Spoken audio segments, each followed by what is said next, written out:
Welcome to the Retire with Purpose podcast. This is your host, as always, Casey Weade. And today we are joined by Laurie Cameron. Laurie, welcome to the podcast.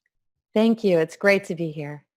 Well, Laurie, I'm really excited to have you on as a guest. Almost every single one of my guests has written a book at some point during their career, and I always make it a point to read that book before I come in and sit down and start this conversation.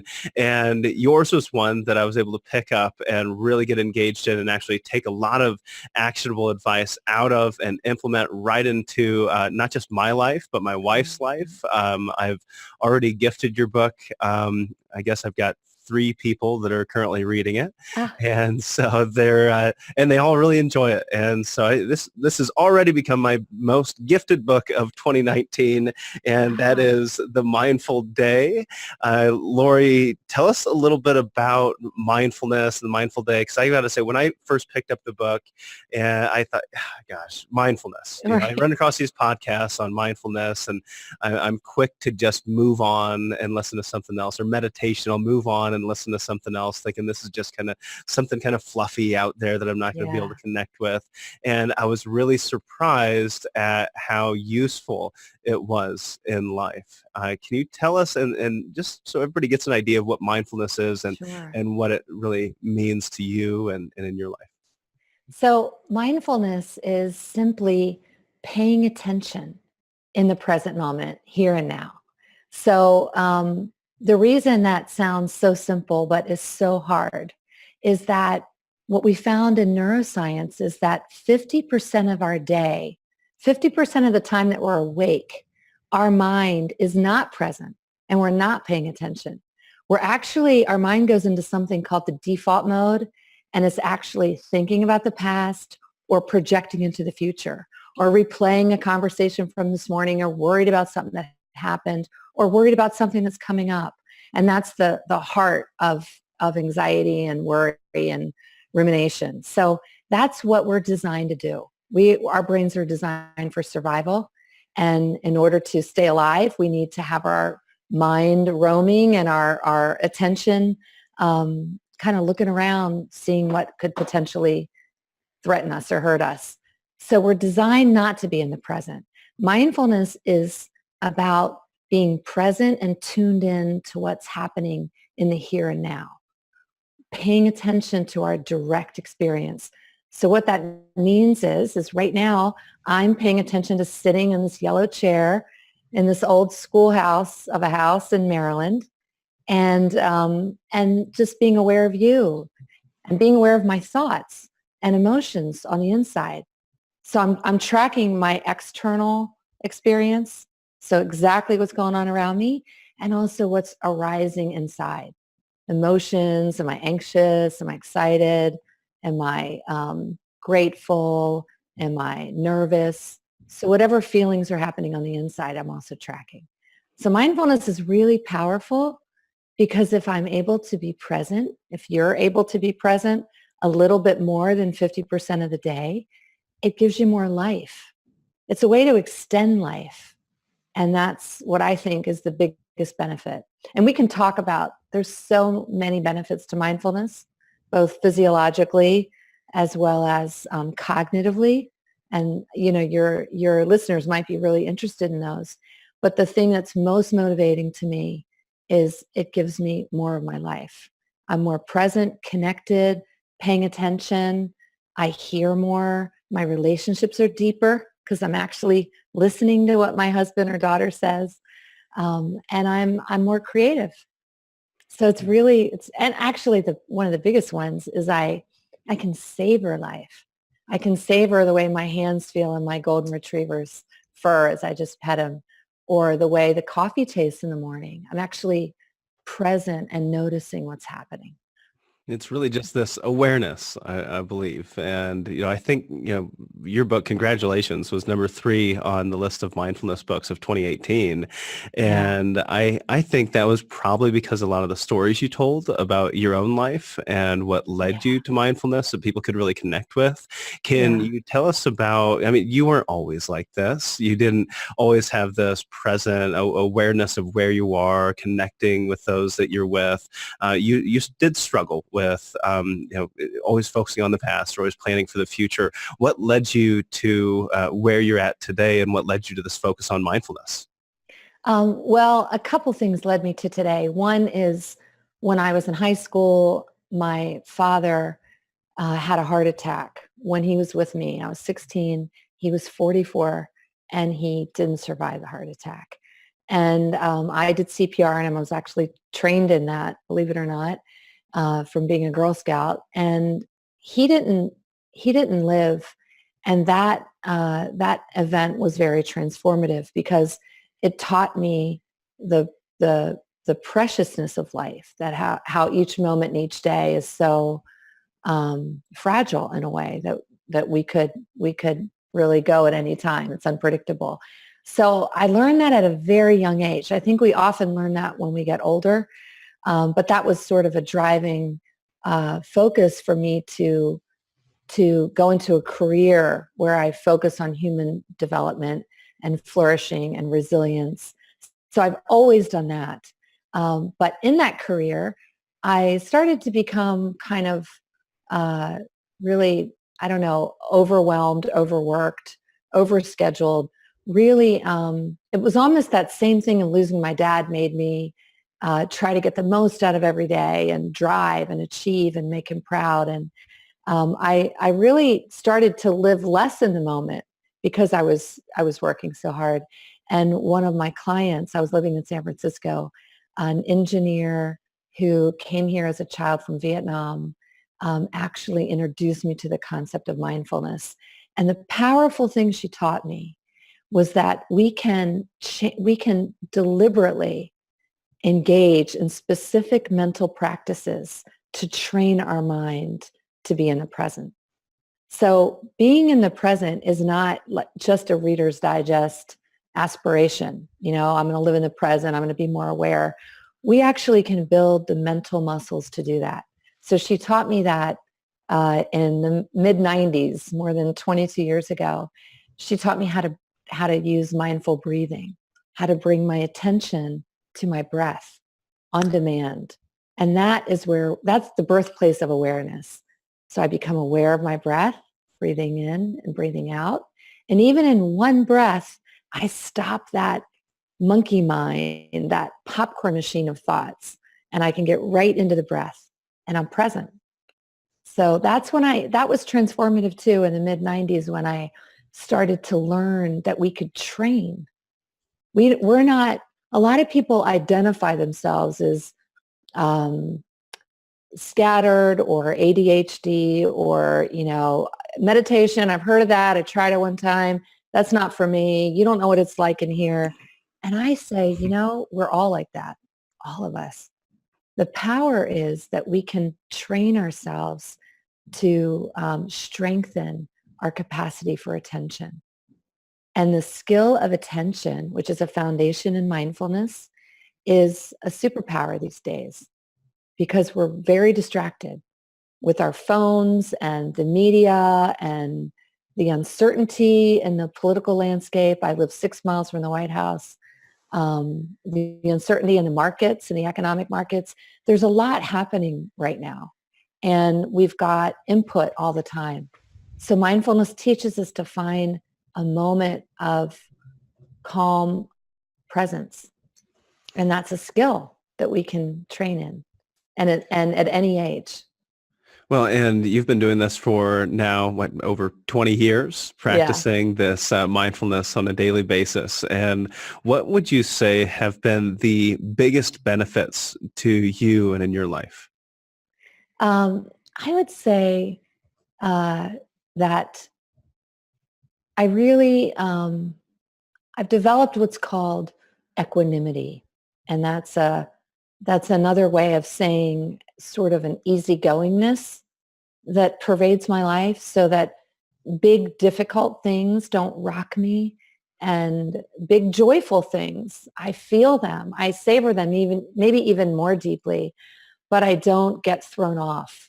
So equanimity is really powerful, and we train that in mindfulness by being aware of our thoughts and aware of our emotions, and we relate to our thoughts and emotions almost as if they're actors on a stage and that we're in the balcony watching them. Like, oh, sadness just walked on from stage left, or, oh, I'm sensing some anxiety is here. So I can relate to my experiences really differently as a witness or an observer of what I'm experiencing than if I'm not aware. So here comes unaware, and I'm inside the emotion or Mm-hmm. inside the event. And then I feel more whipped around by emotions or whipped around by the situations in my life. So this has been really a superpower, is to be able to be a witness or an observer. In neuroscience and psychology, that's called meta attention or metacognition. So I'm cultivating attention and meta attention. I see what's happening in my present moment. And that's been wonderful. Well, it seems like, I mean, this is something that would be very valuable for those that are going through difficult times. Oh, yeah. My wife lost her father here not too long ago, and that was a really difficult time for them. And some of these practices of just being awareness, and your chapter on grief was very helpful Oh, oh, for good. them. And I think there's a lot of different struggles, whether it's the loss of a loved one or just transitioning into retirement for that matter. I see a lot of individuals that are overwhelmed as they're Yeah. making that transition into retirement, not just with, well, what's next, but the decisions they have to make. And you talked a lot about overwhelm and how mindfulness can help you deal with overwhelming situations, whether that's grief or whether it's making permanent financial planning decisions. I mean, a lot of the decisions that people are making as they're stepping into retirement, as one of our past guests, Jamie Hopkins, talked about, you plan, that's the longest period of time you're ever going to plan for in your life. You plan for college, and that's 4 or 5 years. But when you step into retirement, you're planning for 30 or 40 years. And so it's not just thinking about, well, what's the best investment? It's trying to figure out, well, what's my income? What's my budget? How am I going to put together the proper income strategy? How am I going to battle inflation, potential healthcare expenses down the road, potential of rising taxes, leaving assets to loved ones, estate planning, long-term care planning, and that can be very overwhelming. How would you, what kind of advice would you give to someone who is getting ready to sit down and begin their retirement planning, and they're feeling a little overwhelmed by all the different decisions they feel they have to make? I think rather than start from the bottom up, looking at all those products and services and decision points that we need to make when we build a retirement portfolio and a retirement plan, I think another way in could really serve. And I do this exercise with Google executives, Capital One leaders, I teach at the business school at University of Maryland Smith School of Business, and I often lead people through this exercise, which helps them get to purpose, and from there you can make decisions that will around your finances, which will most serve that. So one of the things to do to think about purpose and life and meaning is that when we can envision a picture, almost as if you're watching a movie of your life, it's very powerful in clarifying what matters most. So Robert Fritz is an author and cinematographer and business leader, and I worked with him when I was VP of Leadership at Blue Shield, and he taught us that when we hold two pictures in our mind, our future ideal life and our current life, almost after two movies where you're seeing yourself, then what happens is we create structural tension, and we create a desire to move the current life closer to that ideal life. And as we're envisioning our future life, which I would think, and for me, it's what I do and all my clients do, we create that picture first before we go in and look at, do I want a SEP? Do I want a Roth IRA? What do I want? What are my products and services that I'm going to choose? I get a clear picture of that. And a way to do that is to journal.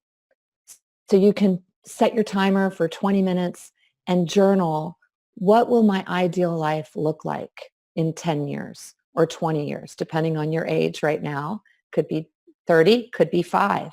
What does it look like? Where am I waking up? Am I waking up in the city or by the sea? Am I waking up with a partner or alone? And what am I doing that day? Am I serving? Am I volunteer? Am I a business mentor? That's a big movement now, modern elders and people cultivating skills to be a sage in their later years. Am I living near grandkids, or am I on an island? Am I living in Tuscany? So getting a clear picture of what your life looks like. And underneath that, the pillars of that are your values, what you care about most, what your strengths are. So a lot of people are cultivating skill sets and expertise, and that can serve them in creating that picture. And what brings you joy, because joy and flow and meaning are what are the key factors for well-being in later life. We can enable that with finances, but we need to consciously and intentionally journal out that picture and bring your senses into it. What am I smelling in the morning? What am I hearing? Am I hearing ocean waves or car horns in Manhattan? And really get that picture. And then from there, we can look at the next set of questions. So it's very methodical. Okay, if that's my ideal life, what am I going to need to support that? Do I want to be generating a little bit of income? Do I want to have conservative vehicles to save my money and some maybe cash accounts to help me do what I need to do? So then we can go back and with the help of a financial advisor, lay out what those tactics are. But the envisioning is creating that picture so that we can throw all the other decisions up against that.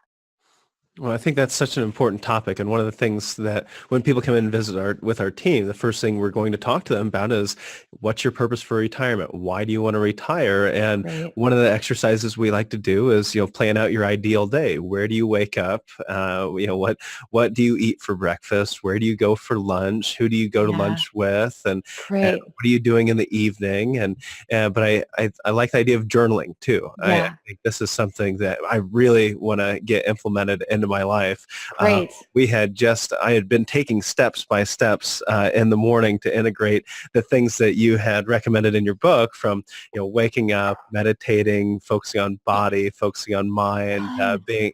having gratitude, being intentional about the day, and then just smiling. And I've started to do that with our Vice President Marshall here. He's doing it every morning as well. And my next step is journaling. And I've never journaled before, but I've heard of so many Ah, people recommending journaling as a great practice to use every day. I never actually thought about utilizing journaling with a family that I would be working with to help them really identify their purpose in retirement. And I think this kind of yeah. goes hand in hand with intentionality, as you said in your book. When you're being intentional, if you know what it means to be intentional, then that can help lead your way to your purpose. Yes. Well, or I think they can go either way. Um, I often get clear on purpose and then set intentions that serve as a rudder or a compass for my day-to-day choices and how I show up and how I'm Okay. showing up with you. So purpose is the bigger picture. How am I serving in the world? What gives my life meaning? Um, who am I showing up for and why? How am I using my strengths? And then day by day, I'm setting intentions. So they go really well together. And I'm so glad you brought up journaling. And I love that, by the way, I really commend you that you're doing that envisioning exercise with your clients. And it's very powerful to just augment what you're already doing by having them either take 15 minutes in your office and journal. It's research backed, that when we journal, there's a translation process that's happening in the mind, kind of as we form the words and frame and think about how we're going to say something, that really helps with clarity. Well, So you their picture will get even clearer with journaling, and so will yours if you start journaling. Yeah, well, I'm getting after it. Giving We you some were homework right doing now. really good. I was going from 5 minutes of meditative practice, then I got to 10 minutes, and the next step was an Good. extra 10 minutes early in the morning to get started with journaling, and then I got sick, and Oh, so I had to sleep in a little bit. But I'm going to yeah. get back to it as soon as I possibly can. But that's the neat thing about Good. retirement. I mean, a lot of people say, well, I'll never have time to journal. I'll never have time to meditate. You step into retirement. Now you have really more time for those things that can help you just have a better life. Yeah. And your company, you have a company called Purpose Blue, where Mm-hmm. you do some of this coaching, where you help Yeah. people identify their purpose. And I'm wondering if you can share with us an example of someone that you've worked with through your organization, or someone through your coaching programs, someone who you helped identify their purpose, especially if they're transitioning into retirement. That'd be great to hear. Yeah. So, yeah, with Purpose Blue, we do one-on-one coaching, and we work with teams and companies and leadership groups. And the purpose work is is always part of the roadmap that we do, because it really drives everything else. And I've had a number of clients that um, had really successful careers, or even careers that have had a variety of components to it. And then in a fairly young age, they get to retirement, some 40s, some 50s, some a little bit older. And and the world is really wide open at that point, but that transition can be challenging. And so one example is a woman that I work with in Washington, who was a speechwriter for one of our presidents. And her kids grew up and they went off to college, and she was very uncertain about what to do next. Should she keep speech writing? Should she move to a house in the country and kind of change her whole life? And through our work together, getting really clear about what she was most interested in, her passions and interests. And the key about purpose, this is where purpose comes in, is we looked beyond her individual life, like not just her skills in writing or making meaning, or having her finger on the pulse of the political context, but what did she really care about influencing? And where did she want to serve something outside of herself? And so what she really cared about was translating the stories of one of our most beloved presidents, the senior George Bush, into a set of stories that could inspire people. So she was my client. We worked together for um, almost a year, and she put together the screenplay, and then produced a documentary film on the senior president, called 41 on 41, which was 41 stories of people talking about how he impacted them. And it was amazing people, from Barack Obama to world leaders to athletes. And that was a story that really inspires me, working with her, because that documentary impacted so many other people. And she didn't see that all the skills she developed in her career were so relevant. And then we translated how they would work for her in creating a very different project, very Well, that's what I creative see. project, but very Yeah. different. A lot of the coaches that I've interviewed and seeing how they work with their clients is a lot of the times we're going back and revisiting not just your working career, your maybe even your childhood, but how can you take things out of your past experience in your work? How do you take those skill sets, even some things maybe you didn't like that you are really good at? How do you take those and turning them into a passion that you can really enjoy and maybe improve the world, or Yeah. focus on utilizing those skills to fulfill something that you always wanted to do in your childhood. Another part in your book was about a wandering mind. And you Yeah. talked about the dangers of a wandering mind. And that got me thinking, well, we step into retirement, we might have more time on our hands to let that mind wander. Are there dangers in that? Do you think we have greater risk of a wandering mind as we step into retirement? I think that I don't know that I would use the word danger for a wandering mind, but what it robs us of is a feeling of well-being and positivity, and attending to things that we care about. So, but I don't know. Now that I'm thinking about it, I do like the provocative word danger, because I think what's at risk is that we lose time. And that is our most valuable resource. More than the money in our portfolio, our time is what, no matter what your age is our most valuable resource. So when your mind is just kind of floating all over the place, you're not living in that moment. Your mind is somewhere else. So that if we can create sort of a blueprint for life, I work with clients to help them almost create a grid or a structure for their day. And I'm an entrepreneur. I've worked in many companies, Accenture and many others, but now my time is more my own and my company and, me and my team. So I've had to do that for myself, really create an intentional flow of the week, an intentional flow of the month and the quarter and the year, so that the things that matter most to me, my values and the elements that were in that journaling exercise, are actually showing up in my day.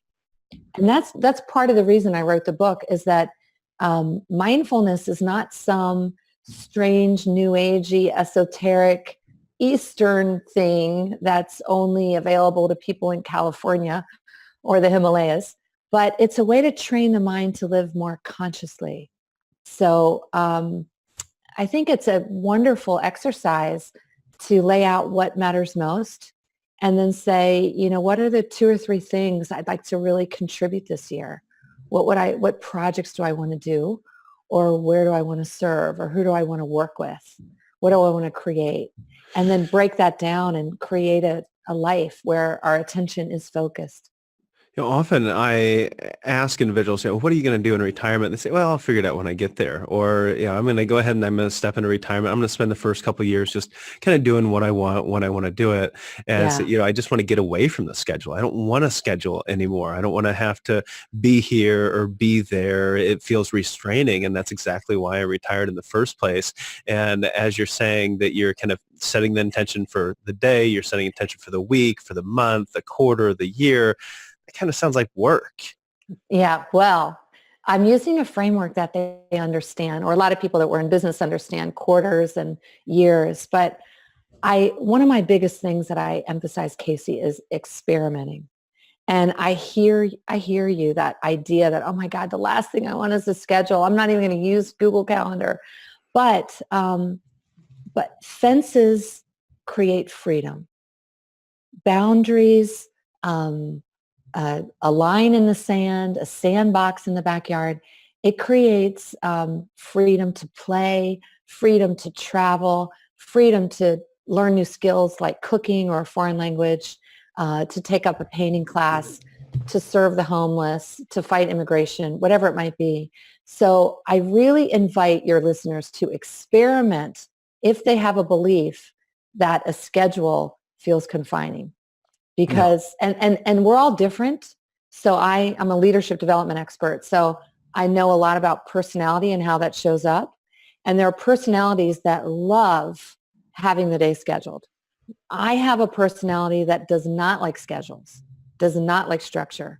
So I learned this the hard way. But what I find now is that having a blueprint where I know that I'm training on Tuesday, Thursday, and yoga's Monday, Wednesday, Friday. I'll, visit client sites on certain days of the week. I protect time in my year for silent meditation retreats, an entire week at a time. I block that out top down. If we don't block out time for what matters most, and we don't have to use the word schedule if that creates a trigger for someone, but we might have a wandering mind. We might have a day that kind of unfolds in a random, chaotic way, and that's not associated with well-being. Well, I wonder if this just got me thinking. I wonder if you would, what your thoughts on this would be. I often hear, and I'm sure you've heard this before, retirees always say, well, I'm busier now than I've ever been. I'm just running around all over the place. I've got so much things to do. I'm busy all the time. And I just don't know how I got it all done when I was, working. I wonder if that is a factor of no longer keeping a schedule. Now they're not constrained to time, and that can lead to this hectic feeling or letting time get away from you. Yeah. And busy, we almost have an addiction to busyness in our Western culture. We have a belief, and there's a physical reaction to it, that busyness is good, that busyness equals productivity and productivity is good. But busyness and productivity on things that do not matter most are actually sucking the energy out of your day. And they're putting us in a state that's not optimal. We're not relaxed with people we love. We're not creative when we want to write a book or a blog or a painting or do whatever. We're worn out. We're tapped out. So a lot of people take their habituated self that they cultivated as workers, which is, I got to have a full schedule and I'm busy and I'm running around and I'm over volunteering and I'm doing whatever. And they take that's a behavior pattern, a habit pattern, and they move it right into retirement.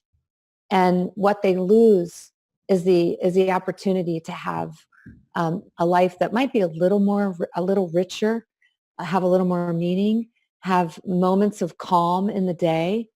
And I'll go back to that takes conscious intention, and that takes some level of planning. So Yeah. I would love to invite people to kind of audit their time for a week, retired or about to retire, and just see where their time's going. And also, this is something I have all my coaching clients do, is start to jot down in your 10 minutes of journaling a night, where did I feel most alive today? What brought me the most joy? So whether you're in retirement or not, to start to be conscious of where we feel the most alive, and then do more of that in the future days and weeks, and less of the draining stuff. And it might mean giving up a few volunteer roles, or it might mean stepping down from a couple boards and only serving on the boards that are connected to your purpose. So it's about dialing down the busy, hectic, go, go, go, and taking our precious time, which is even more precious in retirement years, and spending it in a way that's very fulfilling. We just said that time is more precious as we step into our retirement years. And, I often wonder if mindfulness is becoming more important as we age as well, and more difficult maybe because being mindful means being present and not constantly thinking about the past or the future. And now we get to be 65, 75, 85. We have more in our past to think about. So there's more memories there for us to hold on to, grasp, and go back to and revisit. And then we have this limited future ahead of us. And it's like my grandfather, he's 92 this year. And every time I talk to him, he says, well, I may not be here next year. Or, well, it was great when we did this, great when we did that. Or, I've only got a few months more left, and it just feels like he's got a lack of actually being present. Do you think that becomes more difficult as we age due to that, say, lack of time that we have in the future that develops that lack of time focus, and then also having that vast depth of past experiences as well? I think it could for some. I know I just lost my father-in-law in October last year. He was 92. And he was a magnificent storyteller. And what I appreciated was that when we would gather with him, he would tell stories. So telling stories is in the present. It was a way for him to pass on what matters most, to teach us, his children and grandchildren. And then my sister-in-law actually went and interviewed him. And we got many, many, many stories actually captured, and we wrote them all down, and we all have them in, just a family book. So I think thinking about what we're most grateful for, what were the wonderful highlights of our life, what were the difficult things, what were the things that shaped who we are, is really a good thing to do. I think it's wonderful to do that in any time in our life, but when we're retired. I think that mindfulness helps us notice when our mind is anxious about the future, or anxious about money, or an illness, or a diagnosis. Many of these things happen as we get older. And mindfulness helps us to see that as a phenomenon that we're experiencing as a human. Okay, I just got this diagnosis. I have high blood pressure. I'm borderline diabetes. So I'll be really, what are my intentions around that? how can I plan for that? What can I change or do differently to deal with this? So we can, instead of ruminating and spinning and worrying, which we tend to do anyway as humans, what we do is notice our thoughts and name it, worrying is here, and then return to the present and say, okay, what skillful action, what intentional appointment or nutritionist can I meet with to take care of that? Well, I think that's, that was one of my questions, was just this idea of, well, as you started, being mindful is being present, being aware of your feelings, being in the Yeah. moment, not being stuck in the past, not thinking about the future, which we spend, as you said, at least half of our time thinking about the past or the future. I think I've heard higher statistics than that in the past as well. Because, I guess I feel like the concern could be, well, I read this book. It told me to stay present all the time. And so I'm staying present all the time. Why would I worry about the future? And I hear that from people sometimes. Well, I don't know if I'm going to be here tomorrow. So I'm just going to be present today. I'm going to live today like it's my last day on earth.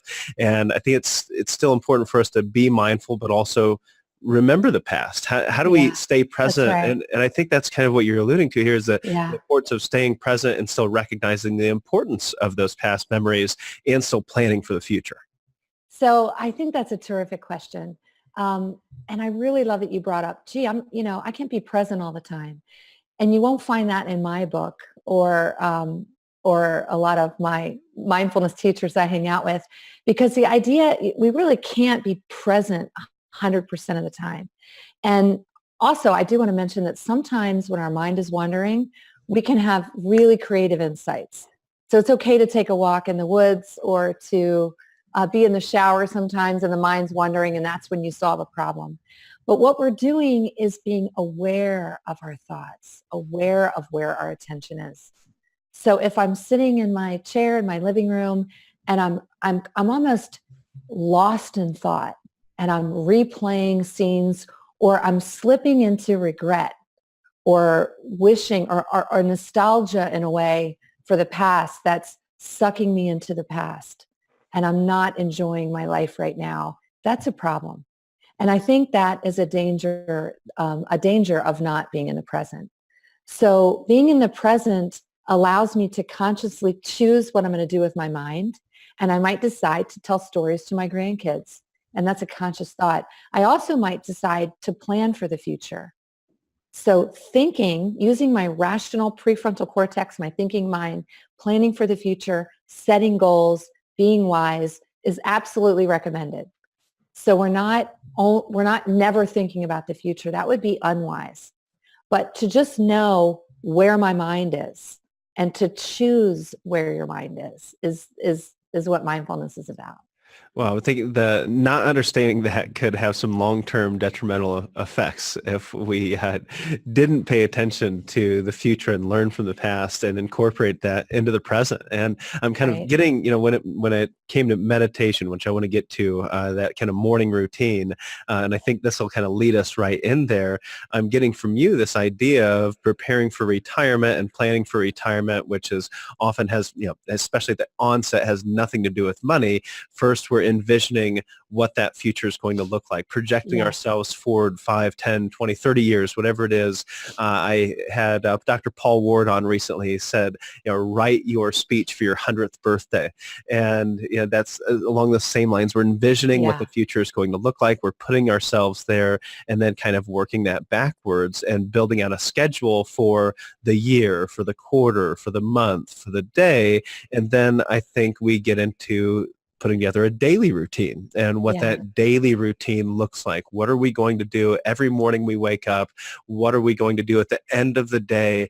And I think that just becomes incredibly helpful. Right now for my family, we're getting up. I'm getting up in the morning. I'm practicing your routines, and then I am making sure we've got a scheduled breakfast every morning as a Great. family, Great. and then we know what we're doing next. And then on Yeah. Sunday evening, we're getting together for our opportunity to sit around and just share gratitude as a family and how the past week Beautiful. went, and making sure we have dinner together every Sunday night.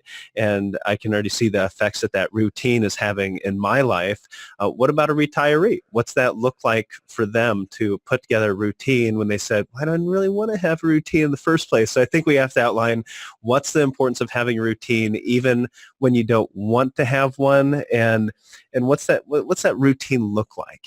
Yeah, I think that's so beautiful. I love hearing the examples from your life, Casey. And I can't remember the name, what you called that, the tea, the sitting down, having tea. It was an Oh, Indian name or something along those lines. well, I have a chapter um, on having tea with your family or people that Yeah, you care yeah. And my about. wife was ecstatic because she loves hot tea. So Yeah, and and it really becomes a fun ritual of brewing the tea and what tea are we having tonight, and just having a tray with pretty flowers, or we have nice teapots and which one we're going to use. So that becomes fun, and if you have kids too. And I really encourage folks that are retiring with their adult children or grandchildren to do that as well. I want to emphasize that creating a routine or creating a schedule or a blueprint for the year should be held as not a striving, oh my God, I got to do this, but held with joy and with lightness. That, wow, I'm so lucky to be here. This is how I'm thinking about every day. I'm so lucky to still be here, and I think about, what do I want to do? As Mary Oliver, our wonderful poet who just died last week at 80, I think she was early 80s, 82. She said, what are we going to do with this one wild and precious life? And that's a motto that I live by. So we can look at that for our day. And I have friends that are in retirement communities.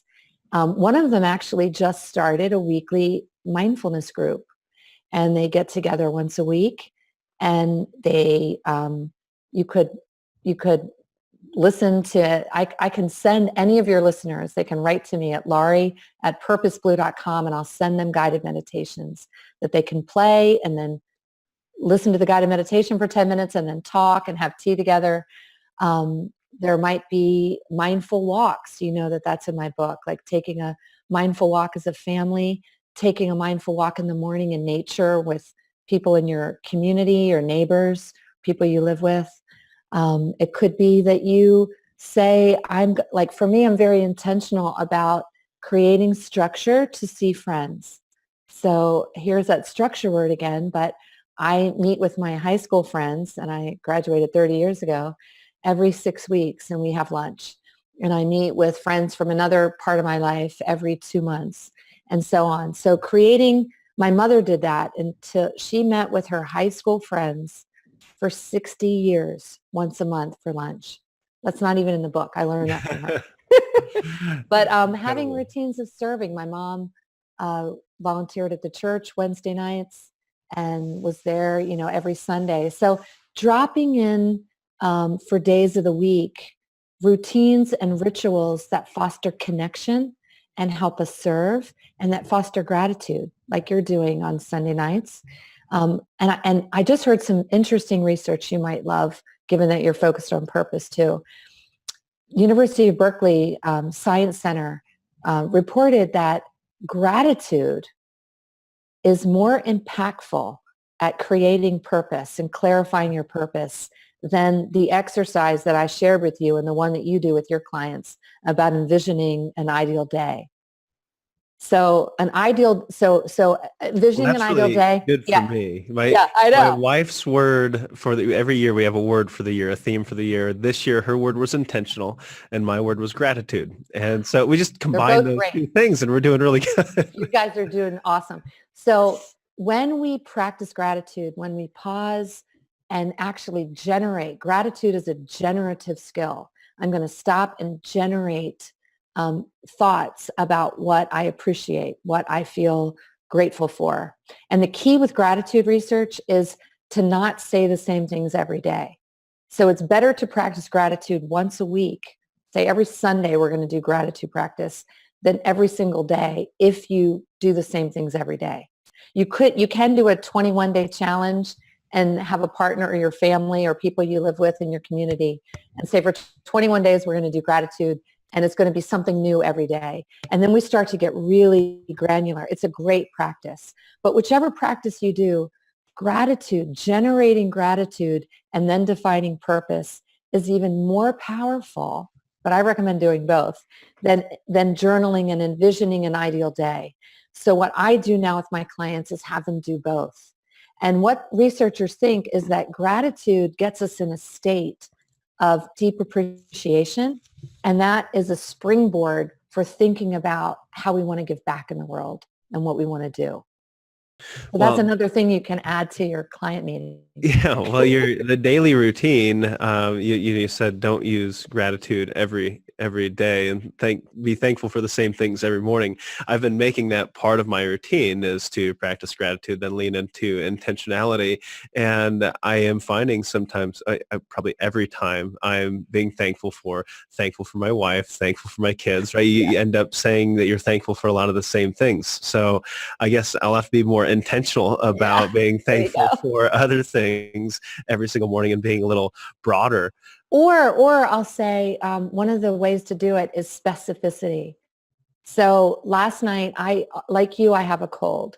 And last night, my husband brewed a really nice tea for me and brought it for me. And so instead of just being grateful for my husband in general, being grateful for the cup of tea he brought me last night. So that makes it new and fresh every day, is bringing specificity to it. Interesting. So, and Yeah. I know you have a fairly strict routine. I don't know if the word is strict is good to use, but you have a daily routine that you go Yeah. through every day. Can you walk us through what your routine looks like on a daily basis? And a word that I'm playing with now that I love is daily-ish. So it's a Okay. daily-ish routine, or delicious. No, it's daily-ish. And so my routine is I wake up, and the first chapter of my book is Wake Up to Joy. And I wake up without a phone or device near me, and my eyes open, and I just kind of do a light body scan. I just bring my attention into my body and just notice how I'm doing and how I'm feeling. And then I often I'll bring my attention to my breath. And I do that because I have a tendency my mind will go right into thinking about the day and what I need to do and worrying. And so to offset that, the counter move, the jujitsu move, is to focus on my breath, which brings me right into the present. And then I think about what I'm looking forward to or what I'm grateful for. And then I get up and do a movement exercise, either Qigong or yoga, for 10 minutes or so, really stretching and getting my circulation going and movement in my body. And then I do a sitting meditation. And I have a meditation room in my main floor, and I love how it's set up. For Christmas, I got myself some new natural linen cushions, and I've got some beloved pieces in there of art and Christian statues and Buddhist statues, things that influence my own spirituality, and pictures of people I love, and just so having that specific place can be really helpful, whether it's the same chair people sit in each morning, or the front porch or back porch, or wherever, a walk in the woods. But I have this place that I love to go to. And it's usually dark, at least it is right now in the winter, and I light a candle. And that is very calming and inviting. And then I do mindful breathing for about 10 minutes, focusing on my breath, noticing when my mind wanders, and then bringing my attention back. Very simple. And I have a very kind attitude to myself. So it's not a strenuous thing I don't want to do. It's lovely. And then I practice what's called loving kindness meditation, where I use a methodical mental set of phrases that I repeat to send good wishes to myself, and then to other people in kind of widening circles. So first to myself, may you be happy, may you be peaceful, may you be healthy, may you be strong, may you live a day of grace and ease. And then I bring up an image of my daughter, her face in my mind, and my husband. and do the same for them, the whole wishing well. And then to people I might meet that day. So meetings I have or lunches I have or what I'm going to do, I'll just bring them into my mind and wish them well. And then sometimes I go wider to all beings. And what this does is the science shows us that this meditation actually generates positive activity in the brain. The part of the brain associated with love, connection, and well-being is activated. So by doing that, it not only orients my mind to the positive, it generates a very positive, loving state in my body. So I think of these actions of the body with yoga, mindful breathing for my mind and attention, and then loving kindness. It's almost like tuning my instrument before I go out in the day. It kind of creates a state in my human beingness to have a day a certain way. Instead of being frenetic or bored or anxious, I'm actually kind of primed. And then I meet my family. We have all three of us. My daughter's 14, but we all have lattes in the morning and connect and share what's important for that day, our intention, what's coming up if we've got something big. And just, it can be short time, but it's a connection point. And that happens each morning. And then they leave. And I'm a writer, so I'm often at home if I'm not out speaking or teaching. So then I might go walk my dog. I do that a lot in the woods, and sometimes I meet a friend so that I can get into nature.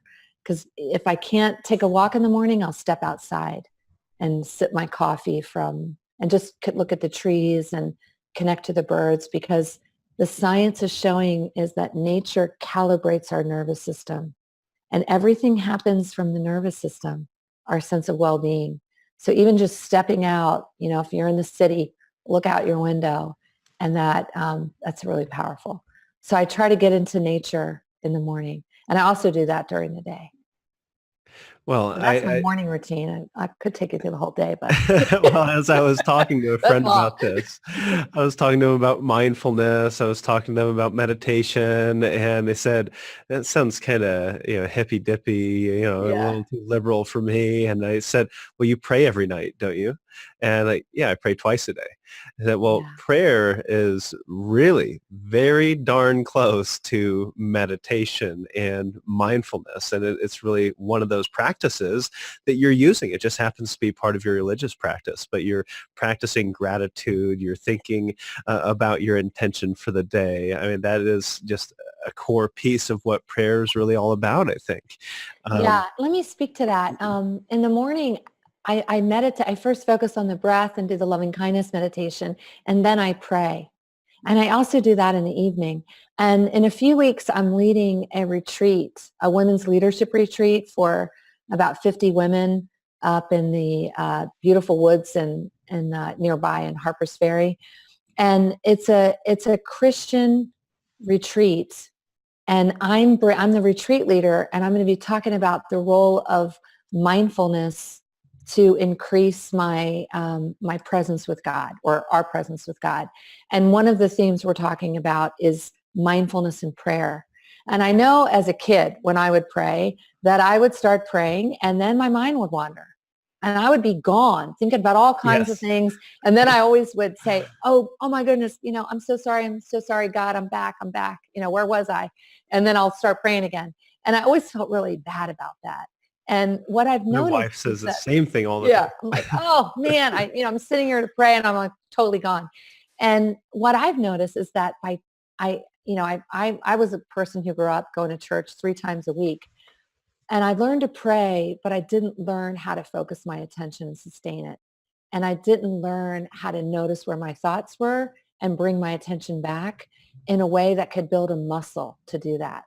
So mindfulness has strengthened my capacity to pray and to be present, and to also notice my my state. So when I'm getting upset, or when I'm anxious, or when I'm triggered or angry during the day, or something happens, it allows me to stop and create space and calm and come into the present. And from there, I can have very skillful conversations with God. Because for me, prayer is something I do in a structured way in the morning and the evening, but I also just have a conversation with God all day long. So it's a way for me to just have that conversation from a clear space. Well, you've got all these practices that, I mean, it can almost be overwhelming that you've got all these little things that you've implemented into your life over time, and you've done it over time. So Over time. if you're new to mindfulness and this concept, where would you say the first place is to start? So thank you for bringing that up. Things happen over time, and I recommend starting small, very small, with a small habit. And the way we get a habit to stick is to hook it to something we already do. So if your listeners have coffee in the morning, every morning, that can be something that they hook a habit to, or if they brush their teeth. So I recommend that people start with even 2 minutes of mindful breathing, because mindful breathing, which is simply bringing attention to the breath, noticing the feel of the breath coming in the body and out. So not thinking about breathing, but feeling the body breathe for 2 minutes and even 5 and working up like you are. And hooking that to something they already do will help it stick. And then the way to help a habit stick is to notice the reward. So if you stop and breathe for 2 minutes in the morning, or it could be at lunch. After lunch, I'm going to stop and breathe. I'm going to do mindful breathing for 5 minutes, or it could be before bed. But I recommend in the morning because it sets the tone. And then notice how you feel. What's present? Because people will find that that mindful breathing, which is like going to the mental gym, it's strengthening the mind, um, brings immediate rewards. It can calm and center us, and we can start the day from there. So I would start with mindful breathing 5 minutes a day, adding adding prayer to that, if that's something that people practice, is a beautiful thing. Or hooking mindful breathing to a morning prayer. Setting intentions in the morning is also something I do. And that's really key for just deciding, how do I want to show up today? I'm priming the mind. Do I want today to be a day where I'm really fit and I'm conscious about what I'm eating? Do I want to have a day where I'm very compassionate for myself and others? So setting an intention for how we want to be doesn't take a lot of time, but it's an easy thing to do to that morning practice of stillness. I originally titled that chapter in the book, it says sit still for 5 minutes.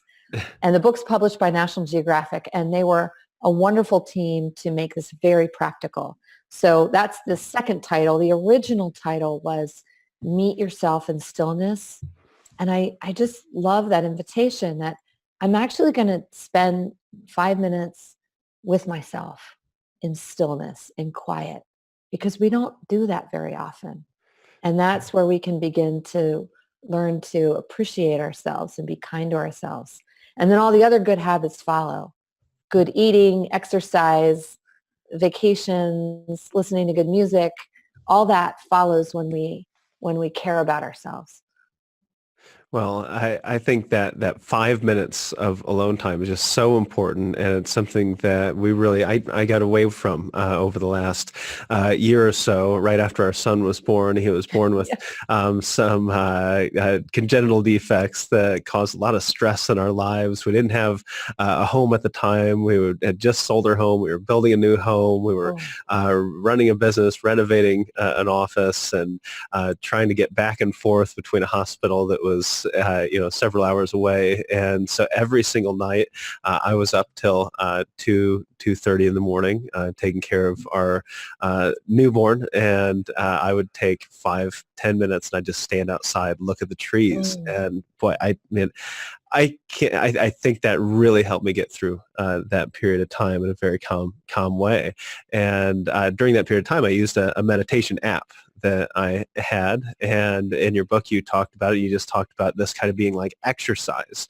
You have to do it on a regular basis. And I think there's a lot of different tools out there today for Yes. this that can help you with, say, mindfulness. You go to the gym, you pick up weights, or you hop on a treadmill, or you get on one of the Yes. machines. There's always these different tools that you use in exercise. So when it comes to exercising mindfulness, what are some of your favorite tools? My favorite app is Insight Timer. And I mentioned that in the book. I love it because it's free. And a lot of apps are charging now beyond the very basics. And you can, there's beautiful bells in Insight Timer. So you can pick a favorite bell and set it for 2 minutes and just set your phone down and the bell will go off in 2 minutes or 5 minutes. So you can relax in the morning knowing that this bell is going to ring. You can also, there's a lot of teachers there and you can find your favorite teachers. I am I am now on Insight Timer, and for free, you can listen to a 5-minute mindful breathing guided meditation that I do. And I'm recording now in studios, and I'll be uploading a lot more to Insight Timer, the body scan, the loving kindness meditation that I shared. So I think that guided meditations are wonderful.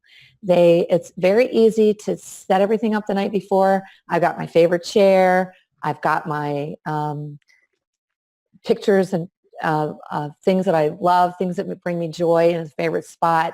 And there's my phone because it's not by my bed. It's in another place where I'm going to sit for 5 minutes. And then I'll just plug in. It makes it very easy for people to do. We want to set ourselves up for success. And I think it's so rewarding to do.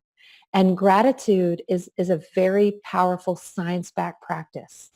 And we can slip that into um, before we eat, just like a prayer of giving thanks. Some people do that.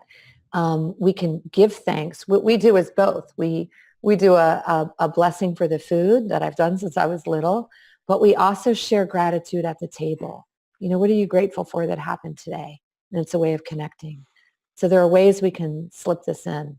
But I love the Insight Timer app. I also really like a lot of business people I work with, like 10% Happier. And I'm going to be on a new app called Why Is It Work? And there's going to be series for work-life balance and mindfulness at work. So I know your listeners are either planning for retirement or heading into it. But if they're still working or have friends that do, they might really like those. Well, I will definitely put links to those in the show notes. So if you want to Great. download those apps, you don't have to jot them down while you're driving down the road right now. Just go to purpose space or retirewithpurpose.com/podcast. We'll provide you with all the links to everything that we have talked about here today with Laurie. And yeah, I've just got so many other questions that I wanted to get to. But if people want to get in contact with you, if they want to join you for coaching purposes, or how can people interact with you, Laurie, and get in contact? Oh, it's very easy. I have two websites actually. One for the company Purpose Blue.